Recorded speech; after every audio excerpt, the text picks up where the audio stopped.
अस्सलाम वालेकुम नाज़रीन, मैं हूं डॉक्टर सादिया मोइन। प्रोग्राम सेहत है ज़िंदगी में आपके साथ। नाज़रीन, हम हर इतवार शाम 4 बजे से 5 बजे तक इस प्रोग्राम में आपके साथ मौजूद होते हैं। इस प्रोग्राम में आप जानते हैं मुख्तलिफ डिजीज़ के बारे में डिटेल से, किसी भी बीमारी होने की वजूहात, अलामात, इलाज, मौलज, एहतियाती तदाबीर और ग़िज़ाई एहतियात के बारे में, क्योंकि इस प्रोग्राम में मैं आपकी मुलाकात करवाती हूँ मुख्तलिफ डिजीज़ के स्पेशलिस्ट से और उन लोगों से जिनका ताल्लुक मेडिकल की फील्ड से होता है। आज का जो टॉपिक है हमारा डेंटिस्ट्री के हवाले से, और जो हमारी गेस्ट डॉक्टर हमारे साथ मौजूद हैं, डॉक्टर सारा जमील मुफस्सिर, ये आयरलैंड से तशरीफ़ लाई हैं और इनको बहुत मोहब्बत से खुशामदीद कर दें कि हमारे साथ अपना कीमती वक्त शेयर करने। बहुत शुक्रिया डॉक्टर साहब। अस्सलाम वालेकुम, कैसी हैं? आप कैसी हैं? ठीक है, अल्हम्दुलिल्लाह। डॉक्टर सारा चूँकि डेंटिस्ट हैं और डेंटिस्ट्री का हमारी ज़िंदगी में बड़ा अहम किरदार है, क्योंकि हमारी ओरल हेल्थ की ज़िम्मेदार एक डेंटिस्ट होता है, और अगर हमारी ओरल हेल्थ अच्छी है इसका मतलब है कि हमारी ओवरऑल सेहत अच्छी है। तो डॉक्टर सारा की तरफ चलते हैं और सबसे पहले उनसे ये जानते हैं कि उन्होंने डेंटिस्ट्री के शोबे का इंतखाब क्यों किया। ये मेरा पसंदीदा सवाल है, हर किसी से पूछती हूँ कि इससे मुझे होता क्या है, मुझे डॉक्टर की नेचर के बारे में पता चल जाता है। हाँ जी, बताइए। बिल्कुल बिल्कुल समझ आ गया। मैं हमेशा से मेडिकल फील्ड में जाना चाहती थी। अच्छा। और मैं एमबीबीएस और बीडीएस में कंफ्यूज थी कि किस तरफ जाया जाए। फिर मैंने आहिस्ता आहिस्ता अपने टीचर्स से, पेरेंट्स से, अपने फ्रेंड्स और अपने आसपास के लोगों से मशवरा किया और उनसे पूछा कि उनको क्या क्या प्रॉब्लम्स फेस होते हैं। तो उसमें जो डेंटिस्ट्री की फील्ड थी, मुझे लगा कि उसमें काफ़ी इम्प्रूवमेंट की ज़रूरत है। वहाँ पे पोटेंशियल बहुत है, क्योंकि हमारे लोगों को बहुत ज़्यादा अवेयरनेस नहीं है ओरल हेल्थ इश्यूज़ के लिए। तो मुझे लगा कि इसमें काफ़ी पोटेंशियल है, इसमें जाके इसको एक्सप्लोर करना चाहिए और इससे रिलेटेड अपने मुल्क में जितने भी लोगों को हेल्प की ज़रूरत हो, अपने खिदमात उनके लिए कर। अच्छा सारा, अभी हम जब प्रोग्राम स्टार्ट कर रहे थे उससे पहले आपने इस बात का भी जिक्र किया था कि जैसे आप बाहर जो आप आइलैंड में प्रैक्टिस कर रही हैं, नई टेक्नोलॉजी सीख रही हैं, आप चाहती हैं कि आके अपने वतन में अप्लाई करें, इस बारे में क्या बताते हैं? जी, मैंने आयरलैंड में भी काम किया था। तो वहाँ पे जो उनका इक्विपमेंट है, जो जो चीज़ें वो लोग यूज़ कर रहे होते हैं and the way they treat their patients, उसको सीखना बहुत ज़रूरी है।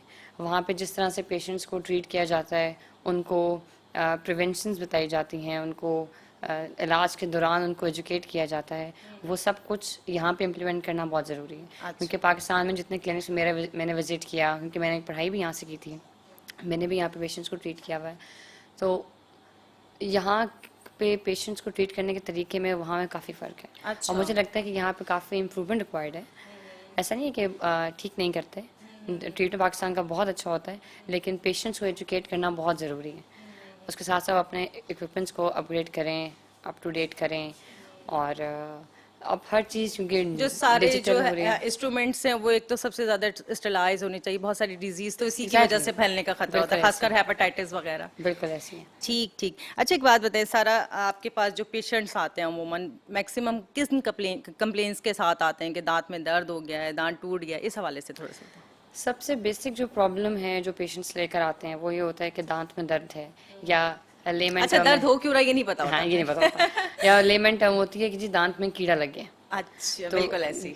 जो कि बेसिकली केरीज होती हैं, जो दांत का डिके या दांत खराब होने लग जाता है, उसकी वजह से आते हैं। अच्छा, ये जो दांत टूटता है वो उसकी क्या वजूहत होती है? मतलब जाहिर सी बात है, क्या इश्यूज, आपने एक कीड़े का जिक्र किया जो ब्लैक ब्लैक सा दांत होने लगता है, तो टूटने की क्या वजूहत होती है मजीद?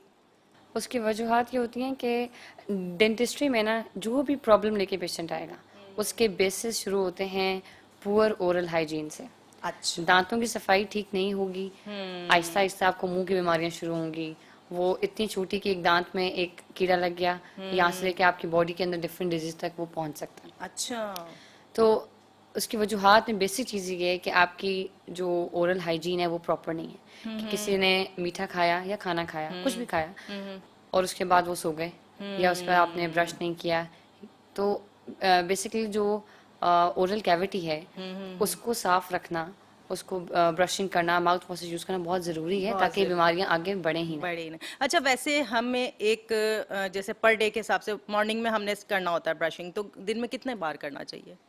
दिन में 2 दफ़ा करना तो लाजमी है, और हम लोगों को ये बचपन से ही बताया गया कि बस 2 दफ़ा ब्रश करना है, हमें टाइमिंग या कब करना है ये कोई नहीं बताता। अच्छा। तो लोग बेसिकली करते ही हैं शुरू से। बच्चे भी स्कूल जाने से पहले वो ब्रश करते हैं, फिर ब्रेकफास्ट करते हैं, फिर वो स्कूल चले जाते हैं। होना ये चाहिए कि वो पहले नाश्ता करें, उसके बाद वो दांत साफ करें, ताकि जो आपने खाया है जिसने उसने इतना देर आपके मुंह के अंदर रहना है, जी जो जी कि जी बैक्टीरिया की ग्रोथ शुरू हो हाँ जाती है, बिल्कुल इससे दांतों की केरीज आना शुरू होती हैं और फिर आपका जो ब्रेथ है वो बहुत फ्रेश नहीं रहती। इसलिए आप अपना जब भी आप खाना खाएं, आप 2 टाइम खाएं, आप 3 टाइम खाएं, कोशिश करनी चाहिए कि उसके और बाद रात को आप तो लाजमी ब्रश करना करें। चाहिए। बिल्कुल। ठीक ठीक। नादिकराम, डॉक्टर सारा ने बड़ी प्यारी बात बताई। देखिए मॉर्निंग फ्रेशनेस तो बहुत इंपॉर्टेंट है बेशक, लेकिन जब हम कुछ खा लेते हैं और वो खाने के ज़र्रात हमारे मुंह में मौजूद रहते हैं, इसका मतलब है कि वो बैक्टीरिया को ग्रोथ करने का जरिया बनते हैं, और वो अगर आप क्लियर नहीं करते, साफ़ नहीं करते, तो मज़ीद डिजीज़ पैदा होने का बायस बनती है। क्योंकि हमारी किसी भी बीमारी की इब्तिदा हमारे मुंह से होती है, यानी कि अगर हम कुछ खाएंगे और अगर वो हेल्दी फूड नहीं है तो डेफिनेटली वो अंदर जाके हमें नुकसान करता है। लेकिन सबसे इंपॉर्टेंट क्या है, हमारी ओरल हेल्थ। तो इस ओरल हेल्थ का ज़रूर ख्याल करना हमारे लिए बहुत ज़रूरी है। अब सारा से पूछते हैं कि सारा के जिस तरीके से, डॉक्टर सारा ये बताइए कि बेसिकली मेरी एक बड़ी क्लोज फ्रेंड का नाम सारा है, इसलिए आपको बड़ा फ्रेंकली मैंने सारा बोला। डॉक्टर सारा, ये हमें बताइए, आपके बच्चे और बड़े सभी आते हैं डेंटिस्ट के पास, तो ये बच्चों को किस तरीके से संभालती हैं? वो तो रोते भी बहुत हैं, तकलीफ भी होती है, कैसे बिल्कुल मैनेज होता है? बिल्कुल ऐसे ही उनके लिए हमें थोड़ा सा प्रोफेशनलिज्म और ये चीज़ साइड पे रख के थोड़ा सा बच्चों के साथ आपको इजी होना पड़ता है। फ्रैंक होना हमने पड़ता जो है। उनके लिए क्लिनिक्स में रूम्स बनाए हुए होते हैं, उसमें उनके वॉलपेपर्स लगे हुए होते हैं, या उनको डिस्ट्रैक्ट करने के लिए कोई ना कोई मैजिक ट्रिक्स रखी हुई होती हैं, कोई लेज़र गेम्स होती हैं जिससे बच्चे डिस्ट्रैक्टेड रहें। उसके बावजूद उनको मैनेज करना एक एक बहुत बड़ी स्ट्रगल है, बट अल्टीमेटली हो जाता है कुछ आहिस्ता आहिस्ता उनसे बातचीत करके, क्योंकि बच्चों को मैनेज करने के लिए सबसे ज़्यादा ज़रूरी है उनकी एंजाइटी, उनका वो डर ख़त्म करना। टेंशन होता तो है ना जितनी उनको, आप उनसे बात करेंगे, जितना वोकल होंगे, उतना ज़्यादा बच्चे ईजी रहते हैं। करवा लेते हैं। ठीक है। तो देखिए बात क्या होती है कि हमारे जो घर में छोटे छोटे मासूम से बच्चे होते हैं, उनको एक बात ये पता होती है कि अभी मैंने पैदा जब हो गया हूँ तो जो अल्लाह मैंने दांत दिए वो टूटेंगे। बच्चे कहते हैं दूध के दांत टूटेंगे, फिर दोबारा से एक स्ट्रॉन्ग टीथ निकलेंगे, तो उनकी केयर बहुत ज़रूरी होती है, क्योंकि जब वो टूट जाते हैं फिर दांत नहीं आते, तो हाँ फिर डेंटिस्ट का किरदार शुरू हो जाता है। अच्छा, अब क्योंकि बकरा ईद अभी गई है पिछले दिनों, और सब ने खूब रच के जो ना मीट खाया है, उस हवाले से अगर गम्स में स्वेलिंग हो जाए या इश्यूज हो जाए, उसको कैसे मैनेज करते हैं? लेकिन जैसे मैंने आपको पहले बताया कि बेसिक चीज़ ओरल हेल्थ से यही है कि आपकी ओरल हाइजीन कितनी अच्छी है। आप जो मर्ज़ी खाएं, लेकिन अगर आप अपने ओरल कैविटी का, मुंह का ख्याल रख रहे हैं, उनको ब्रश कर रहे हैं, माउथ वॉशेस यूज़ कर रहे हैं, अगर आप कोई गोश्त वाली या ऐसी चीज़ें खाते हैं जो कि दांतों में लग सकती हैं, लग उसके लिए जाती है। इंटरडेंटल ब्रशेस होते हैं जो दांतों के दरमियान की सफाई करते हैं। अच्छा अच्छा। उनको अगर इस्तेमाल किया जाए तो ये डिजीज़ या ये प्रॉब्लम या जितना भी डिस्कम्फर्ट होता है इस तरह के इवेंट्स के बाद, वो नहीं होगा, खत्म अच्छा, हो यानी जाएगा। कि इम्पॉर्टेंट ये है कि हमने कुछ भी खा लिया, हमने माउथ वॉश यूज़ करना भी ज़रूरी है और ब्रशिंग भी ज़रूरी है, कि बहुत वो ज़रूरी है। जो 100% खतरा है वो 10% रह जाए। बिल्कुल ऐसे ही। ठीक है ठीक है। और डॉक्टर सारा ये बताइए कि जिस तरीके से हमारे गम्स वीक होने लगे किसी भी वजूहात की बिना पे, और टीथ अपनी जगह छोड़ देते हैं, अमूमन जल्दी गिर भी जाते हैं, ये आप किस तरीके से हमें बताएंगी कि जी, हमें क्योर करना इसको है? हमारे टर्म में कहते हैं गम रिसेशन। इसमें ये अच्छा। होता है कि जो गम्स होते हैं वो आहिस्ता आहिस्ता कम होने लग जाते हैं, हम्म और जो दांत की रूट है वो एक्सपोज होने लग जाती है। जिन लोगों को ये मसला होता है उनको एक तो दर्द बहुत रहता है, खाने पीने में मसला होता है, उनके दांत हिलने लग जाते हैं, और इनिशियली उनको ठंडा गर्म जिसे कहते हैं लगना, सेंसिटिविटी हो जाती सेंसिटिविटी होती है, ठीक वो ठीक। फील होने लग जाती है। हम्म तो इसके लिए इसको प्रिवेंट करने के लिए अगेन ओरल हाइजीन पे मेरा बहुत फोकस रहेगा इस प्रोग्राम में। बिल्कुल बिल्कुल। उसकी उसकी बहुत ज़रूरत है। जितना क्योंकि गम रिसेशन होता ही तब है जब वहाँ पे आहिस्ता आहिस्ता इन्फेक्शन हो रही हो, बैक्टीरियल इन्वेजन हो रही हो, और वो समटाइम्स वो इतनी ज़्यादा होती है कि आपका जो दांत की रूट्स हैं या जो बोन है वो ख़त्म होने लग जाती है, अच्छा। जिसकी वजह से दांत हिलते हैं और फिर दांत अल्टीमेटली गिर जाते हैं। नज़ीर करम, बात के आज का जो टॉपिक है डेंटिस्ट्री के हवाले से बड़ा इंपॉर्टेंट टॉपिक है, क्योंकि अगर हमारे मुंह में कोई प्रॉब्लम हो जाती है, हमारे दांत टूट जाता है, दांत में कोई कैविटी हो जाती है, मसूड़ में सॉइलिंग हो जाती है, या अल्लाह ना करे किसी हादसे की वजह से कोई हमारे दांत टूट जाते हैं, कोई भी तकलीफ होती है, तो डेंटिस्ट बड़ा अहम किरदार अदा करता है। हम डॉक्टर सारा से हम कंटिन्यू इस बारे में जान रहे हैं, और डॉक्टर सारा से एक बात बड़ी इंपॉर्टेंट ये जानते हैं कि डॉक्टर सारा, जैसे आप ओरल हेल्थ की बात करें, तो हम कौन सी ऐसी ग़िज़ाएँ बच्चों को जो बचपन से इस्तेमाल कराएं कि उनके दांत मजबूत हों और उनको स्ट्रॉन्ग टीथ का मतलब रहे साथ? उसके सबसे दांतों के लिए सबसे ज़्यादा ज़रूरी है कैल्शियम एंड पोटेशियम। अच्छा। कैल्शियम उनको जितने भी डेयरी प्रोडक्ट्स हैं उनसे मिलता है, ख़ास तौर पे दूध पीने से। इसे कहते हैं कि 2 से 3 ग्लास दूध बच्चों को हमेशा से देना चाहिए। और फ्रूट्स में बनानास हैं, उसके अंदर बहुत ज़्यादा पोटेशियम होता है। अच्छा। सोडियम के लिए बहुत सारे लोग आजकल मल्टीविटामिन भी यूज़ करते हैं, जो कि हम्म। ओवरऑल बोन की हेल्थ में एक अहम किरदार अहम है। किरदार अदा करते हैं। तो मल्टीविटामिन्स लें, बच्चों को छोटी एज से आप लोग फ्रूट्स पे लगाएं। और वो कहते हैं ना कि one Apple a day keeps doctor away, उसमें डेंटिस्ट भी शामिल हैं क्योंकि बिल्कुल। उससे आपके टीथ स्ट्रांग होते हैं, और टीथ स्ट्रांग हैं और हेल्थ स्ट्रांग है तो अल्टीमेटली वो बच्चा स्ट्रांग है। ठीक बात है। अच्छा सारा, जैसे हम मुख्तलिफ ग़िज़ाएँ खाते हैं तो खाने पीने में हमें अगर बहुत ज़्यादा हार्ड कोई ऐसी चीज़ हो, जैसे अमूमन मैंने लोगों को देखा ड्राई फ्रूट्स में उनकी कोशिश होती है जो अखरोट होता है उसको अपने दांत से हम तोड़ लें, तो क्या ये हमारी टीथ के लिए नुकसानदेह होता है? नहीं, ये बहुत सारे लोगों को अवेयरनेस नहीं है इस चीज़ के लिए अच्छा। कि जितनी भी जैसे हार्ड शेल वाली चीज़ें होती हैं, इवन वो जैसे हम ड्राई फ्रूट्स का नाम लिया तो अखरोट है, पिस्ता है, इन चीज़ों को हमेशा आप सेपरेटली अपने या तो हाथ से उसको छीलें, या फिर बहुत सारे इनके अब तो गैजेट्स आ गए हैं इनको हटाने के लिए, वो यूज़ करने चाहिए। और लोग बहुत सारे ऐसे होते हैं जो किसी भी हार्ड चीज़ को बाइट करते हैं अपने फ्रंट टीथ से। वो लोगों को फील नहीं होता, लेकिन आहिस्ता आहिस्ता टीथ पे ना एक मेमलॉन्स होते हैं, एक छोटी प्रोजेक्शंस होती हैं, वो ऐसे ख़त्म होने लग जाती है। अच्छा। तो उससे उनकी स्माइल पे इम्पैक्ट आता है, ऐसा अपने टीथ की वो नेचुरल ख़त्म हो जाती है। इसलिए जो भी आप इससे हार्ड चीज़ खानी है, बाइट लेनी है, तो वो आपके जो पोस्टीरियर टीथ हैं, जो पिछले दांत होते हैं, उनसे खानी चाहिए। अच्छा। और इसके साथ साथ जैसे आपने कहा कि लोगों को इतनी अवेयरनेस नहीं है कि आपकी उसके लिए इम्पोर्टेंट है, लेकिन अगर नेचुरली दांतों में जो गैप आना शुरू हो जाए, इसकी क्या वजह होती है? इसकी वजह ये होती है कि कुछ लोगों के दांतों में, या जैसे आप बच्चे के दूध के जो उसके दांत थे वो टूट गए, जब उसके नए दांत आने हैं तो समटाइम्स कोई दांत आया नहीं, उसका गैप रह गया। कुछ लोगों का कोई एक्सीडेंट हो गया, कोई दांत टूट गया, निकल गया, क्योंकि दांत जो है ना वो मूव करते हैं, उनको जितनी स्पेस मिलेगी दे विल मूव। और दांतों के कोई भी पीछे गैप हो, उससे दांत में जो स्पेसिंग होना शुरू होती है वो मूव होना शुरू करते हैं टुवर्ड्स अ प्लेस जहाँ पे दांत नहीं है। इसकी वजह से दांतों में गैप आने लग जाता है। बट ये गैप का आना कोई बड़ा प्रॉब्लम नहीं है, इसके लिए तो बहुत सारे चीज़ें आ गई हैं डेंटिस्ट्री में। पहले ब्रेसेस थे, वो वायर्स वाले थे, थोड़े पेनफुल भी थे, उनको मैनेज करना मुश्किल था, उनको लगाना भी एक प्रॉब्लम हुआ करता था। अब तो क्लियर अलाइनर्स आ गए हैं, वो ट्रांसपेरेंट हैं आपकी वो उसमें तो बड़ी प्यारी प्यारी से नग भी लगे हुए होते हैं, तो उससे परेशानी नहीं होती खाने पीने में? नहीं, ये सबकी प्रेफरेंस है। अच्छा। अब किसी को पसंद है, बीच में मुझे याद है कस्टमाइज ब्रेसेस आए थे, लोग बच्चों के कार्टून से कैरेक्टर वाले ब्रेसेस भी आ गए थे। अब तो क्लियर अलाइनर्स का टाइम है, क्लियर अलाइनर्स लगते हैं, वो ट्रांसपेरेंट होते हैं, नज़र पे कुछ नहीं आता, और अच्छा। आपकी स्माइल भी इंटैक्ट रहती है, और जल्दी मतलब 6 से 8 माह में पूरी स्माइल आपकी वापस जैसे नेचुरल थी वैसे हो जाती है। ठीक है, ठीक है। नाज़रीन इकराम, डॉक्टर सारा हमारे साथ मौजूद हैं जो डेंटिस्ट्री के हवाले से, हमारी ओरल हेल्थ के हवाले से आपको बड़ी डिटेल से बता रहे हैं। प्रोग्राम सेहत है ज़िंदगी में एक ब्रेक है, मिलते हैं छोटे से ब्रेक के बाद। वेलकम बैक नाज़रीन, हम आपके साथ मौजूद है प्रोग्राम सेहत है ज़िंदगी में। आज आप ओरल हेल्थ के हवाले से जान रहे हैं, और ये बड़ी इंपॉर्टेंट बात है कि हमें अपनी मुंह की सेहत के बारे में पता होना चाहिए। देखें, आपको कोई प्रॉब्लम हो या ना हो, डेंटिस्ट से अपने मुख्तलिफ जो ना विज़िट करते रहा कीजिए, ताकि आपको आपकी ओरल हेल्थ का पता चलता रहे कि आया मुँह में कोई इशूज़ तो नहीं हो, क्योंकि बाज़ औक़ात हमारे दांत में तकलीफ़ या कीड़ा लगने के बाद हमें पता चलता है कि हमें किस तकलीफ का सामना है। और जो जिस तरीके से डॉक्टर सारा ने बताया कि आपने ब्रशिंग भी सुबह नाश्ते के बाद भी करनी है और रात को सोने से पहले भी करनी है, कि ये वो टाइमिंग्स होते हैं कि जब हमारे मुंह में बैक्टीरिया के पैदा होने के टाइमिंग्स बढ़ जाते हैं। आप चलते हैं, क्योंकि देखें माउथ के हवाले से बात करें, और आजकल माउथ कैंसर बहुत ज़्यादा फैल रहा है। इस हवाले से डॉक्टर सारा से जानते हैं कि डॉक्टर सारा ये बताइए कि माउथ कैंसर जो है वो होता क्यों है, और इसके सारी स्टेजेस और सारी वजूहात सब बताइए। माउथ कैंसर बहुत खतरनाक बीमारी है, और बहुत सारे लोगों की डेथ्स भी होती हैं। पाकिस्तान में 6% डेथ्स ओरल कैंसर से होती हैं। अच्छा। और ओरल कैंसर की 4 स्टेजेस होती हैं। Stage 1 is basically initial stage, और 4th stage of cancer is the last stage, जिसमें सर्वाइवल का चांस बहुत कम रह जाता है, या बहुत टाइम्स लाइफ स्पैन बहुत कम हो जाता है। माउथ कैंसर की जो पाकिस्तान में बेसिक वजूहात हैं, उसमें ये छालिया, पान और गुटखे का इस्तेमाल है।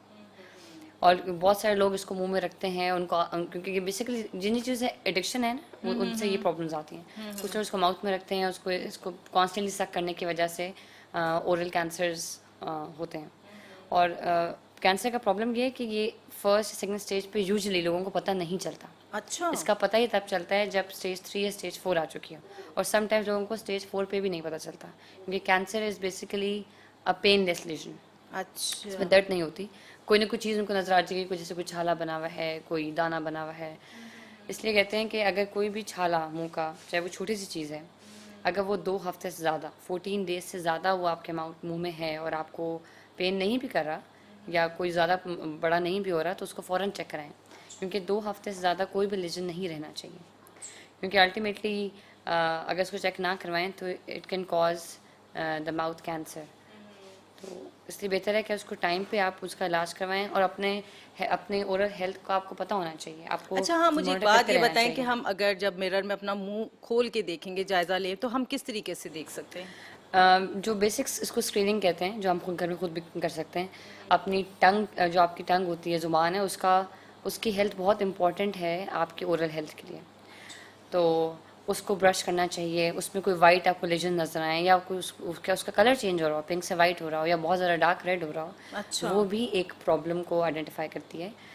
अपना जो ओरल कैविटी आपने अपने खुद एग्जामिन करनी है। आप शीशे के सामने खड़े हों, अपनी ज़ुबान देखें, अपनी चीक्स को आप रिट्रैक्ट करके देखें, अपने गम्स की लाइन को देखें, अपने दांतों में देखें कोई कीड़ा ना लग रहा हो, आपको कोई भी चीज़ जो नॉर्मल से हट के नज़र आ रही हो, उसको एड्रेस करें, उसको हल्का मत लें। हमेशा अपने डेंटिस्ट के पास जाएं, टाइम पे विजिट करें, ताकि आपका इलाज टाइम पर हो सके। सही बात है।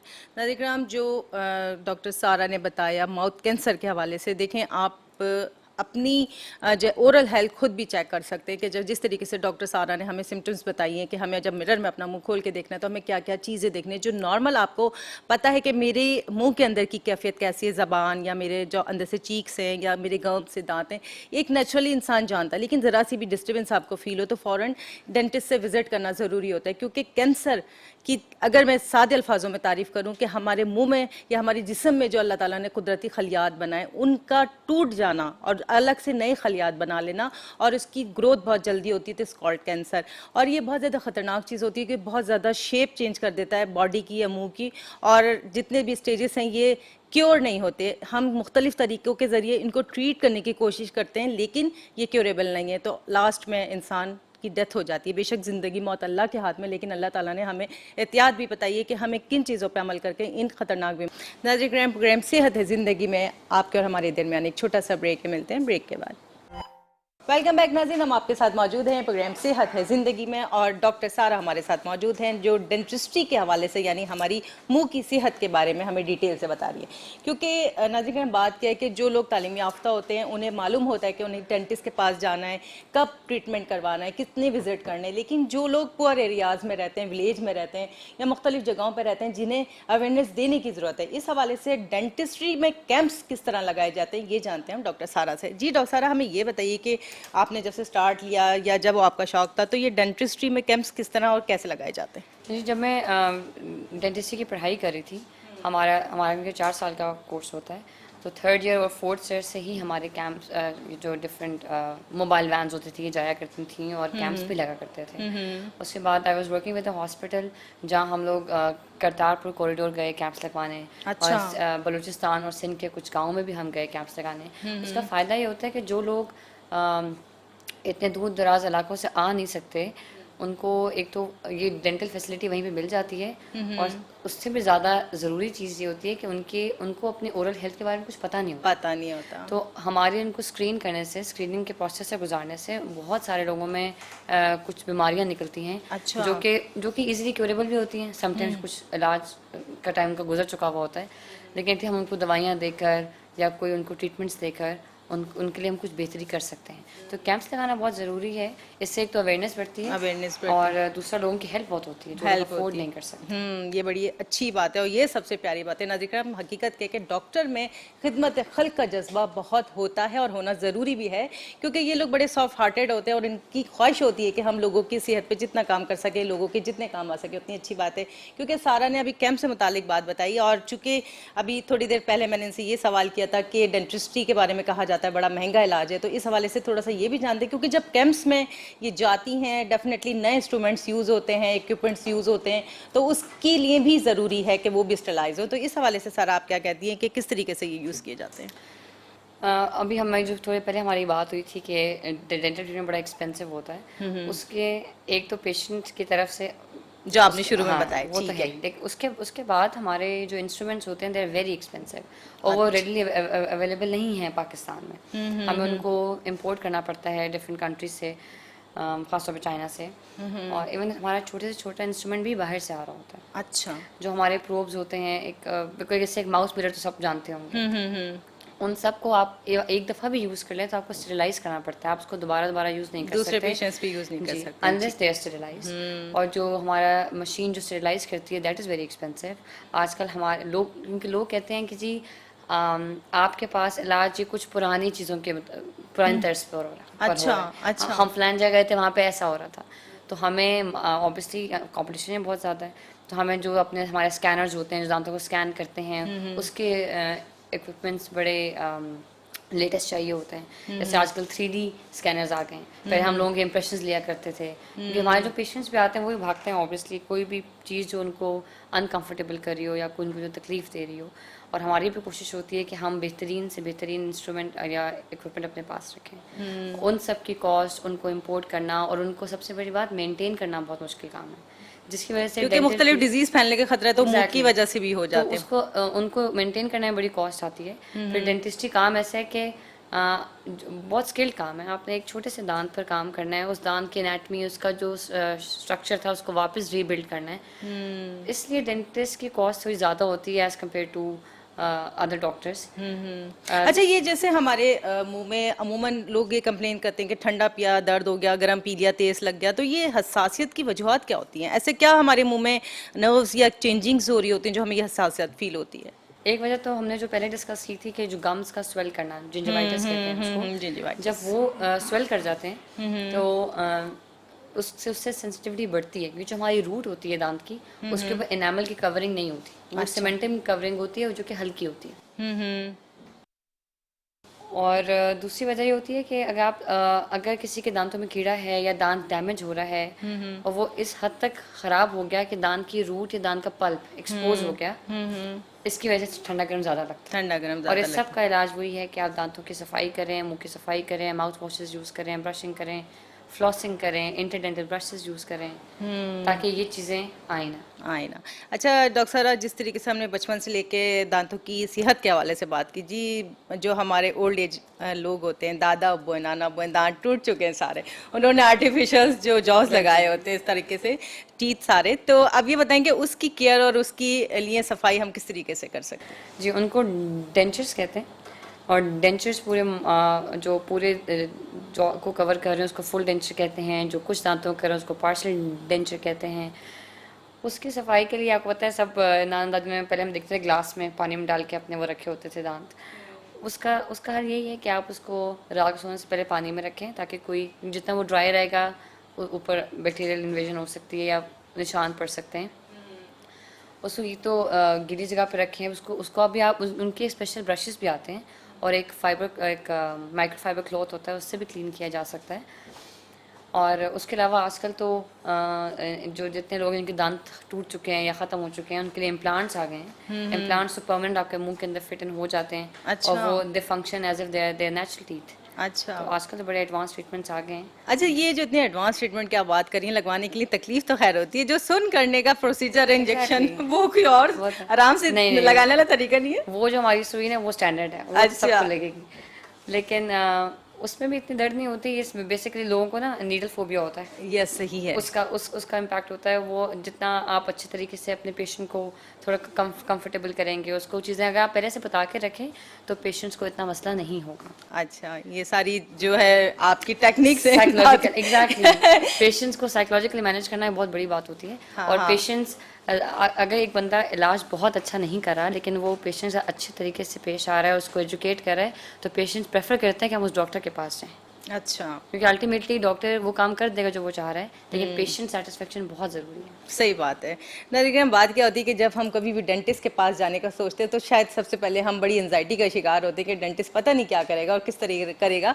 लेकिन चूंकि हम बाज़ औक़ात इतनी ज़्यादा तकलीफ में होते हैं कि शायद जिस तरीके से सारा ने कहा कि लोग कहते हैं कि डेंटिस्ट बड़ा महंगे इलाज करता है, तो हम उस वक्त इस कंडीशन में होते हैं, अगर बहुत पेन है कि हमारी सारी दौलत ले लो लेकिन हमारे दांत का दर्द ठीक कर दो। क्योंकि अल्लाह ताला ने जो हमारा मुँह बनाया, दांत बनाए, जॉज बनाए, गम्स बनाए, ये बड़े सॉफ्ट हैं, इनकी नर्व्स भी बड़ी नाजुक हैं, लेकिन इनकी हेल्थ का ख्याल रखना हमारा खुद का फ़र्ज़ है। अपने मुंह का जायज़ा लेते रहा कीजिए ताकि आपको पता चले कि आप ओरल हेल्थ के हवाले से किस स्टेज पर हैं, क्योंकि हमने बहुत सारी बातें डॉक्टर सारा से जान ली हैं और इसके मज़ीद हम डॉक्टर सारा से ये जानना चाहेंगे कि हमें कितना इस बारे में मज़ीद बताएंगी या मैसेजेस कोई ऐसे देना चाहेंगी जो हमारी आवाम के लिए अवेयरनेस का बाइस हों। जी, सबसे अहम बात ये कि जब भी आप डेंटिस्ट के पास विजिट करें, आप अपने डेंटिस्ट को हमेशा सही बात बताएं जिस चीज़ से आप गुजर रहे हैं। अच्छा इससे मुझे एक वाक़या भी याद आया कि मैं जी यहाँ जी पे बिल्कुल शेयर करें। मैं एक दफ़ा एक पेशेंट को ट्रीट करी थी और उन पेशेंट ने अपनी 35 साल ज़िंदगी में कभी भी ब्रश नहीं किया था। या अल्लाह, मैं और बेहोश हो जाऊंगी।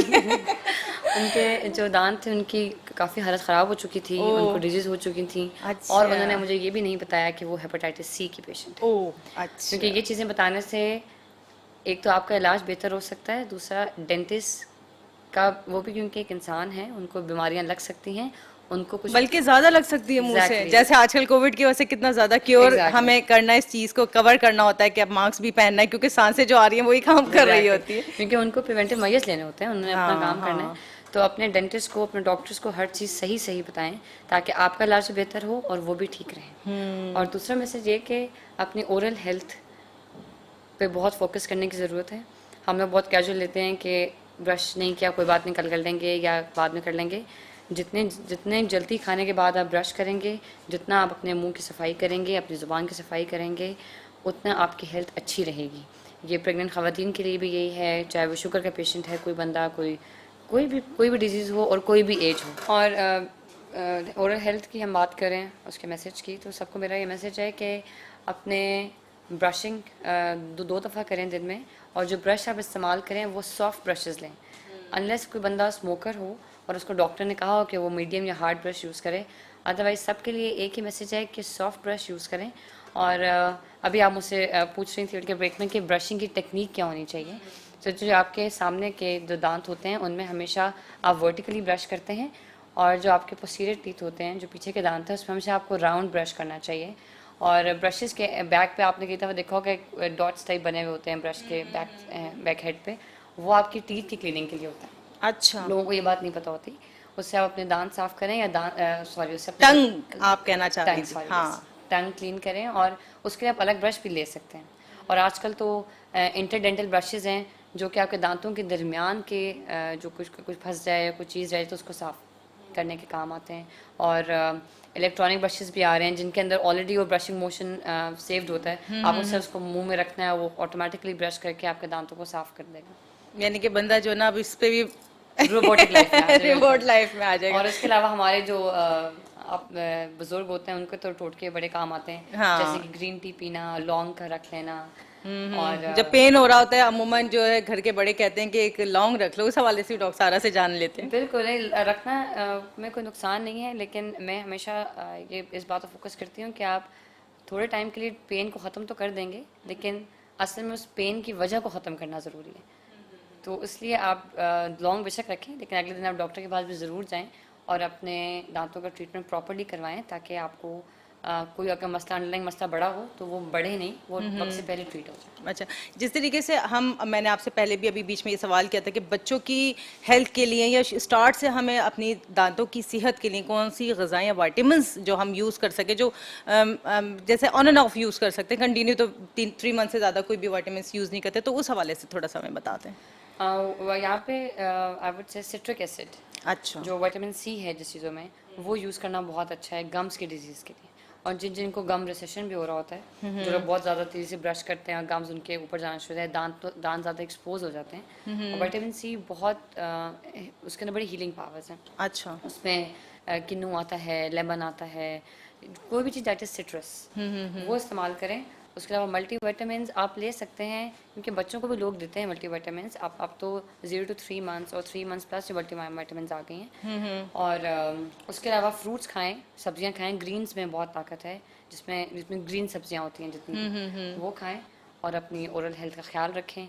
और जितना आप लोग आपकी स्माइल बेहतर होगी, आप अच्छे इंसान बनेंगे, आपके इर्द गिर्द एक कॉन्फिडेंस लेवल भी तो हाई होता है। अच्छा, एक बात बताएं सारा, कि जिस तरीके से हम हेल्थ की बात कर रहे हैं, टीथ के जो ये कलर होता है, किसी का एकदम बहुत वाइट होता है, थोड़ा येलो होता है, ये नेचुरली होता है या हमारी हेल्थ की वजह से होता है? नहीं, दांतों का कलर जो है वो नेचुरली पेल भी होता है, येलो भी होता है, वाइट भी होता है। यहाँ पे लोग इसको थोड़ा सा मिसअंडरस्टैंड करते हैं कि शायद अगर येलो टीथ हैं तो they are not neat and they are not tidy, ऐसा नहीं है। अच्छा। हाँ, लेकिन अगर दांतों के ऊपर कोई चीज़ किसी कोई लेयर्स आ रही हों, जैसे कि उसे कैलकुलस या प्लेग की लेयर कहते हैं, दैट इज़ वेरी येलो, वो तब आती है कि जब काफ़ी अर्से से ब्रशिंग ना हो रही हो या आपकी ओरल हाइजीन अच्छी ना हो।